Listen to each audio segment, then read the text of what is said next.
नहीं लूंगा, उससे 1 मिनट ज्यादा नहीं लूंगा। साजिद साहब, आप वहां बैठ के अन्याय नहीं कर सकते, जो समय उन्होंने लिया वही। अध्यक्ष महोदय, आपने मुझे मौका दिया, इसके लिए धन्यवाद। आज इस प्रस्ताव में योगेश सागर जी और तमाम सदस्यों ने प्रगतिशील महाराष्ट्र, मैग्नेटिक महाराष्ट्र, उसका एक चित्र बताया। अध्यक्ष महोदय, महाराष्ट्र में रहने वाला हर व्यक्ति ये चाहेगा कि हमारा महाराष्ट्र देश में नंबर 1 हो, देश की अर्थव्यवस्था में सबसे बड़ा कंट्रीब्यूशन करे।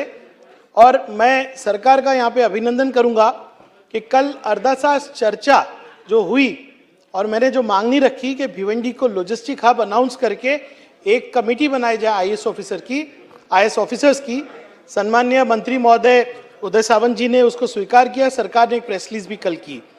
लेकिन अध्यक्ष महोदय, आज जो मैं विषय पे बोलने जा रहा हूं वो भिवंडी, थाने, कल्याण, उस परिसर का सबसे बड़ा विषय, वो है ट्रैफिक। हमारा शहर बिल्कुल सेंटर में, 5 रास्तों से आप भिवंडी पहुंच सकते हैं। अगर मैं आज को बताऊं आपको कि नासिक और मुंबई हाईवे पर कितनी ट्रैफिक है, सम्माननीय भुजबल साहब नहीं है, दादा भुसे जी नहीं है, बल्कि बाला साहब थोराट तो हर सेशन में बात करते थे। लेकिन मुख्यमंत्री साहब हो, मुख्यमंत्री साहब हो, सब ने मीटिंग ली, लेकिन एक रास्ते का प्रॉब्लम आप सॉल्व नहीं कर पा रहे। अगर आप हमारे ओल्ड हाईवे पे जाएंगे वही हालत है, आप वड़पे पे जाएंगे वही हालत है। और उसकी वजह से भिवंडी शहर के अंदर इतनी ट्रैफिक है कि अगर मैं मेरे घर से मेरे ऑफिस पहुंचना चाहता हूं तो मुझे आधा पौना घंटा लगता है। अध्यक्ष महोदय, मैं आपके माध्यम से ये विनंती करूंगा कि अगर आप कहते हैं कि आप $1 ट्रिलियन इकोनॉमी बनने वाले हैं, सारे लोग आकर भिवंडी को देखेंगे, उस परिसर को देखेंगे कि ट्रैफिक का क्या मसला है। स्कूल के बच्चे हो या लोगों को जॉब को जाना हो तो रास्ता ही एक सहारा है, क्योंकि हमारे यहाँ पर रेल लाइन नहीं है। अध्यक्ष महोदय, मेट्रो के विषय में मैं कई बार बोल चुका हूं और सम्माननीय मुख्यमंत्री जी ने उसकी दखल ली, मेट्रो की रिव्यू मीटिंग रखी और सम्माननीय मुख्यमंत्री जी ने हमें आश्वासित किया है कि जब मेट्रो बनेगी, जो फेज 2 हमारा है, तब भिवंडी शहर के ब्रिजेस और रोड्स और रिंग रोड भी रिकंस्ट्रक्ट होगा और इंक्लूसिव पूरा होलिस्टिक डेवलपमेंट होगा। मैं चाहता हूं कि 293 के उत्तर में जब यहां पर बात हो तब इसको पटल पे रखा जाए और यह वादा यहां पर असेंबली में किया जाए।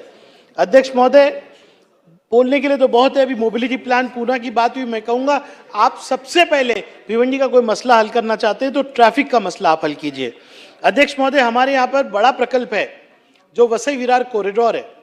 हमारे यहाँ से मेट्रो ट्रेन जा रही है। मेट्रो ट्रेन में जो मुबादला किसानों को मिला वही मुबादला मेरी मांग है और पूरे भिवंडी की नहीं, पूरे उस परिसर की मांग है कि वही मुबादला जो है वसई विरार कॉरिडोर में मिलना चाहिए। मैं बहुत सारे GR लाया हूं जिसमें एक्सप्लेन किया गया कि फैक्टर 2 जो है ऐसे प्रकल्पों को लगाना चाहिए। वो प्रस्ताव MSRDC के पास है। मैं उत्तर में चाहूंगा कि इस पर भी उत्तर दिया जाए। अध्यक्ष महोदय, आपने मेरी बात शॉर्ट करवा दी, वरना भिवंडी को क्लस्टर रीडेवलपमेंट की जरूरत है, SRA स्कीम की जरूरत है। एक बहुत बड़ा मसला हमारे यहाँ पर है कि इमारतें जो है इलीगली कंस्ट्रक्ट होती है, उसके बाद वो धोखादायक हो जाती है। मुंबई के अंदर अलग अलग हमने स्कीम लाई, जैसे 3312 लाई कि आप रस्तों के फुटपाथ के झोपड़पट्टियों को अगर कोई निकाल के देता है तो बिल्डर को FSI मिलती है। मैं चाहता हूं उसी स्तर पे यहां पर भी FSI मिले। अध्यक्ष महोदय, अजून किती वेळ बोलणार आहात? हां, अजून किती वेळ बोलणार आहात? अध्यक्ष महोदय, एक ही मुद्दा, एक लास्ट मुद्दा ले रहा हूं। अध्यक्ष महोदय, आप खुद मेरे साथ नगर सेवक थे। मुंजटीवार जी, मैं बीजेपी के वरिष्ठ नेताओं से कहूंगा मेरी बात जरूर सुने। याच्यावरती सांग, ह्याच्यासाठी विचारतोय, नाही तो ऑनलाइन ठेव तुम्हाला। नहीं सर, मैं 1 ही मिनट में खत्म करूंगा। अध्यक्ष महोदय, कल आपने एक बात कही कि एक षड्यंत्र चल रहा है कि मुंबई में एक खान को महापौर बनाना है। मैं आपसे कहना चाहूंगा कि आप पहली बार मुंबई में महापौर बनाने नहीं जा रहे। देखिए, मुझे बोलने दीजिए। मुंबई के महापौर रह चुके यूसुफ मेहर अली साहब, हुसैन अली रहमतुल्लाह साहब, इब्राहिम रहमतुल्लाह साहब, जाफर रहमतुल्लाह साहब। खान हो कि जादव हो कि पटेल हो, कोई भी महापौर बने उसने विकास करना चाहिए। मैं आपसे कहना चाहूंगा कि जिस तरह से आप रंग देना चाह रहे हैं, मैं आपको अपने पुराने सभागृह में लेना चाहूंगा जो मुंबई का काउंसिल हॉल है।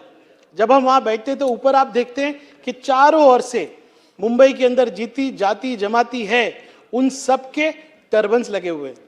उसमें बोरा है, उसमें खोजा है, उसमें मेमन्स है, उसमें पटेल्स है, सिंधी है, पारसी है, हमारे अग्री है।